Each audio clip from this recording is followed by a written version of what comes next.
تھانہ مومن آباد کے علاقے ایرانی کیمپ میں ضلع ویسٹ پولیس اور رینجرز کا مشترکہ ٹارگیٹڈ کامبنگ سرچ آپریشن کامیاب آپریشن کے دوران دہشت گرد منشیات فروش اسٹریٹ کرمنلز اور اشتہاری و مفرور ملزمان سمیت 140 سے زائد مشکوک و مشتبہ افراد کو گرفتار کیا گیا۔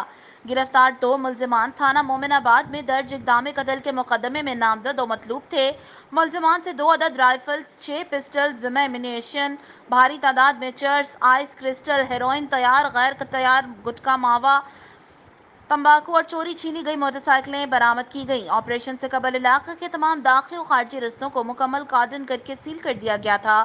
ملزمان کو ایرانی کیمپ کے ٹارگیٹڈ گھروں مقامات سے گرفتار کیا گیا، جبکہ گرفتار افراد کا بائیو میٹرک تلاش ڈیوائس کے ذریعے کرمنل ریکارڈ بھی چیک کیا گیا۔ ایس ایس پی صاحب ضلع ویسٹ اور ونگ کمانڈر رینجرز سندھ کی زیر نگرانی پولیس اور رینجرز کی بھاری نفری نے آپریشن کے دوران فرائض سر انجام دیے۔